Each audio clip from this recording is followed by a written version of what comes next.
అని అంటే అంగీకరిస్తారు లేదు తెలియదు. ఒక పార్టీకి సుదీర్ఘకాలంగా ఉన్న ఒక భారతీయ జనతా పార్టీ ఒక సక్సెస్ ఇచ్చిందా, ఇచ్చిందా, వాళ్ళకి వచ్చిందా?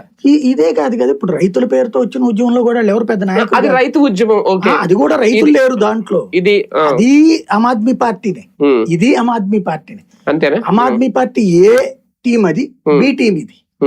డైరెక్ట్ ఆమ్ ఆద్మీ పార్టీ ఇదివరకు ఉండేది, ఏ బి ఈ పెట్టింది, తను డౌన్ అయిపోయింది. అంటే నీట్ ప్రొటెస్ట్ స్టార్ట్ అయిన తర్వాత కదా ఆమ్ ఆద్మీ కలిసింది. కానీ Abhijit దుప్కే అనేవాడే neat, okay okay, Aam Aadmi నుంచి అనేవాడే ఆమ్ ఆద్మీ పార్టీ ఓటింగ్ చేసినోడు.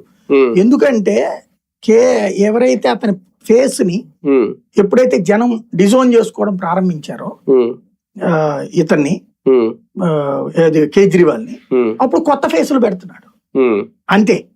ఆమ్ ఆద్మీ పార్టీ ఏంటంటే యాజిటేషన్స్ ద్వారానే అధికారంలోకి రావాలనుకుంటుంది. ఆ యాజిటేషన్స్ కి కేజ్రీవాల్ ఫేస్ అయిపోయింది. కానీ ఆలస్యం చేస్తే ఉద్యమం ఆప్ చేతికో కాంగ్రెస్ చేతికో వెళ్ళిపోయి ఉండేది కాదా? అదేం లేదు, ఎందుకంటే వాస్తవంగా ట్రై చేశాడు రాహుల్ గాంధీ, అది తెలిసినే చేశాడు రాహుల్ గాంధీ. కానీ వాస్తవంగా నిన్న 20వ తారీఖు నుంచి ఉద్యమం ఆప్ చేతిలో లేదు. ఇది 20వ తారీఖు నుంచి జరిగిన ఉద్యమం కాంగ్రెస్ చేతిలో, కమ్యూనిస్టుల చేతుల్లోకి, సమాజ్వాదీ చేతుల్లోకి వచ్చేసి.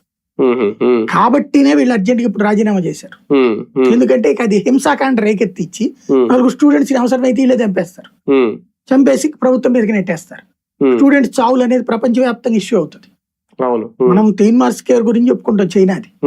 అలాంటి పేర్లు ఇక్కడ వస్తాయి.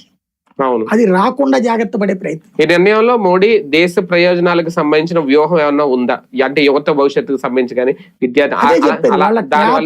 ఈ అసాంఘిక శక్తుల ట్రాప్ లోకి పడి యువత నాశనం అయితే అది దేశానికి మంచిది కాదు, తనకి శాశ్వతంగా మచ్చ ఉండకూడదు అన్న ఉద్దేశంతో వెనక్కి తగ్గాడు ఆయన.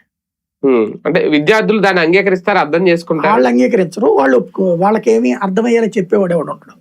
కానీ మేము సాధించాం, సక్సెస్ అయ్యాం, ఒక మంత్రిని దించగలిగాం. అది భవిష్యత్తులో ఇలాంటి ప్రొటెస్ట్లు ఉంటాయేమో, ఇంకా పెరుగుతాయి మేబీ ఇలాంటి ఏమన్నా జరిగితే. రైట్, చూద్దాం. మొత్తానికి ఇది కాక్రోచ్ సక్సెస్ అని అనుకోవాలా, లేదంటే భారతీయ జనతా పార్టీ కాక్రోచ్ కి ఇచ్చిన సక్సెస్ అనుకోవాలా? కానీ అతి తక్కువ